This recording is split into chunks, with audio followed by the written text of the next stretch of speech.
I spoke to the Shadow Employment Minister, Tim Wilson, a short time ago about today's meeting and other issues. Tim Wilson, welcome to the program. Thank you for having me. On your energy policy, big meeting today, 3 hours long, net zero by 2050. Is it dead? I don't think that's a fair interpretation at all. There's simply a discussion about the difference of opinions from members of parliament about what the views of their communities are across the country as part of a process to come to a formal policy. What's clear from everybody is that they believe in lower emissions. They want to see lower prices on households and through electricity bills, and they want reliability with energy. Under Labor, they promised us lower emissions, lower prices and greater reliability in the electricity grid. Instead, we've got higher prices, higher emissions, as well as a less reliable energy grid. I've spoken to people who say that the consensus in today's meeting was clearly that you would abandon that ironclad legislated net zero by 2050, that was the consensus. Isn't that what it was? Well, there are different approaches to getting Australia to a lower emissions pathway. When we were last in government, we actually took the first commitment for governments to get to net zero by 2050. Then what Labor did was they elevated emissions reduction above considerations around price and reliability by legislating a target on emissions but ignoring price and reliability. So what have we had? I get all that, but prices, that doesn't answer my question. Emissions. My question is about whether today there was a consensus not to have a legislated net zero by 2050, that time frame. Is it true that the coalition today, the consensus was not to have that time frame for net zero? Well, nothing was agreed today, Patricia. People just simply voiced their opinions and concerns about the current trajectory of the current government's policy and where it was taking Australia, which was a pathway to deindustrialisation and higher costs and not even lower emissions. And how is it that we come up with a pathway which addresses people's genuine and deeply held concerns about making sure we get household and industrial electricity prices down, how we make sure we have a reliable and secure energy grid and support other industries to be successful while also cutting emissions. But what we don't want to do is go down the reckless path of Labor's net zero plan, which is not delivering lower costs or better reliability or lower emissions. I wonder why some of your colleagues think that the moving away from net zero by 2050 has now been largely decided, but you don't think it has. Well, I think you're conflating a number of things. As I said, in 2021, we committed to a net zero target, but we didn't legislate it because we understood that emissions reduction was just as important as keeping energy prices as low as possible, making sure we had reliability concerns addressed. We protected our national interest and our national sovereignty. Then what Labor did was say, all those things don't matter, emissions reduction is the only thing that matters. And they legislated a target in the process. What happened? Emissions went up, electricity prices went up, and, of course, we've had less reliable electricity grid and we've had industries increasingly closing. Now, that is not a logical pathway for Australia unless we want deindustrialisation.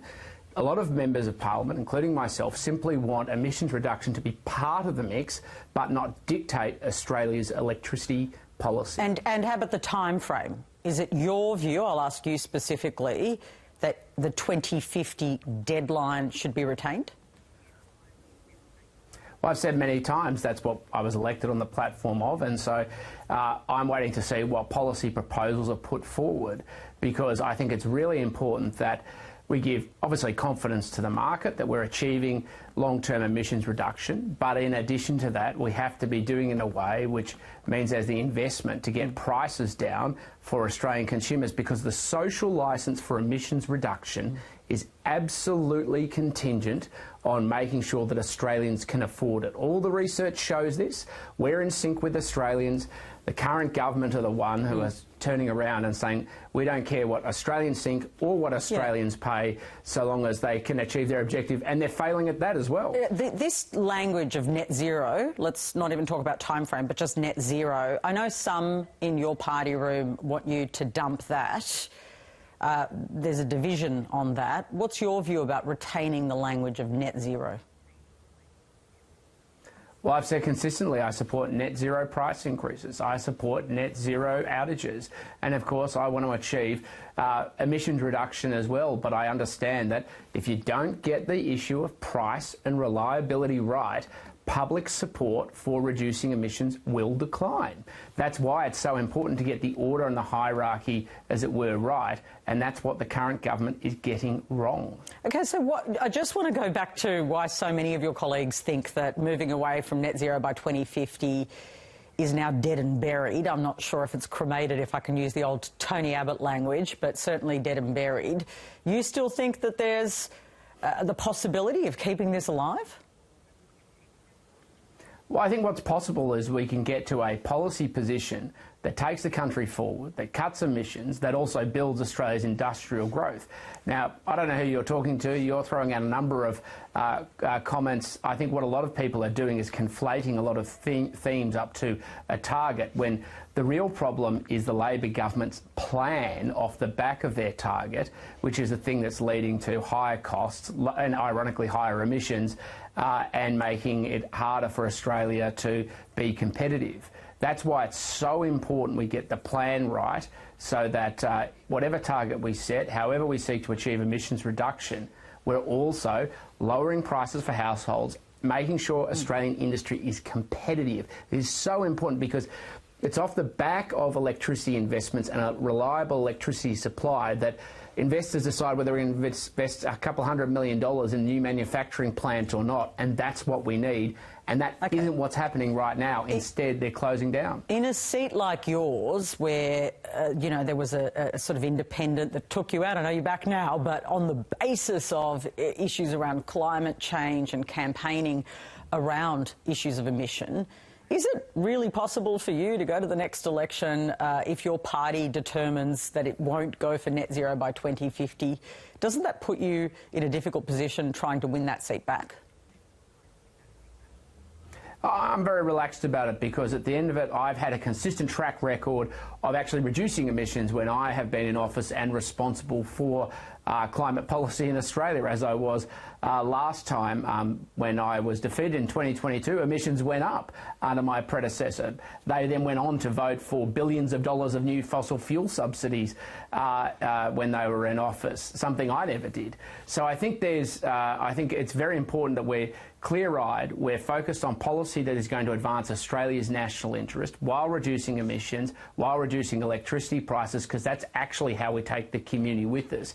If we're only talking about these issues through a very narrow lens, as some people want to do, then they're actually missing the bigger picture. They're also not focused on how we're going to build out Australia's clean industrial future, which is just as much a part of my focus. I want to move on to another issue, which is very much in your portfolio. The CFMEU boss, Zack Smith, has quit the Labor Party's top National Executive Committee. He's been setting a proxy, hasn't actually been attending the last couple of weeks, it seems. Does that deal with some of your concerns? Well, it only deals with part of our concerns. For many weeks we've been asking about Mr Smith and why he still is a member of the National Executive, the ALP, and putting pressure on the government to explain why the Prime Minister can rely on his votes around the National Executive Committee table. But he has self-nominated out and said this is now too much of a taint of the National Executive, the Labor Party. But Amanda Rishworth, the Minister for Employment and Workplace Relations, is keeping him on as a key advisor on the National Construction and Industry Forum.